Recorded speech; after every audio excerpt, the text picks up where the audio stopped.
I think you have to, one of the things I always tell people, especially like when I do like all my safety stuff, is that you have to meet people where they are. And when you find someone is not ready, because you don't know what you don't know what they experienced, you don't know the trauma that they're going through, and you don't know what those conversations bring back up to them.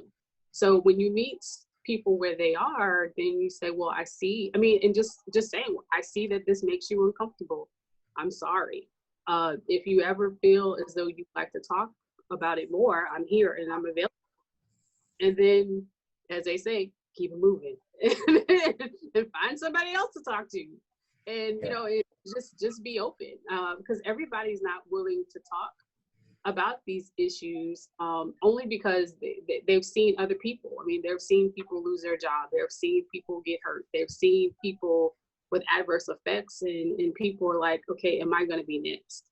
So just people who are open to have the conversation, then you have the conversation. And those who are not, then okay, call me when you can. And I agree, but I think I would push a little bit more on those to bring them along to readiness, only because if you think about it, it's a privileged position to have to not want to talk about it, you know? Cassandra mentioned something earlier, and there are videos that I witness or things I just see happening, and without even thinking, in my mind, I'm like, I wonder if that was a Black person, would this have ended differently, right? Because this is just what I'm accustomed to, and I recognize that we don't have those same luxuries in a sense, and there's just certain things that I have to think about a little bit more because of how I present and identify. And I recently thought about I was maybe like 8 or 9 years old, and I may have told this story before. You may have heard this, Shelli. And I was fascinated with Legos. I don't know if you all remember, like, and you could build like these wonderful cities and all these great things, and they were yellow in color. And so I was 8 or 9 at the time. I asked my father, I was like, why don't they have any Black Legos, right? And no one ever taught me about race. No one ever taught me about identity, but I saw something that I loved, and they were doing these cool things, and I didn't see myself represented. And so my father encouraged me to write Lego. And so I did write them. They actually responded back.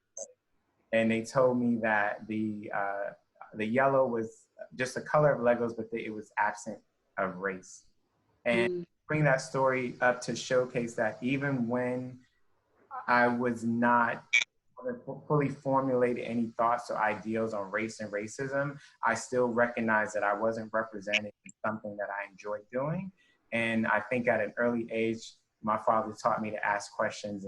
So that's why I said I would probably push a little, but I do agree that we have to meet people where they are individually, but we need to push institutions to make those changes. Good point. Mary Ann, I look like you were about to say something, and so I didn't want to cut you off. And no, I was just thinking, you know, with both Cassandra and Mighty talking about engaging people in conversations. And I find it interesting that my white friends often come to me and go, what do you think about this? Do you think we should say this or do that? And I'm like, why next? You know, at first I get kind of pulled back, and then I'm thinking, you know,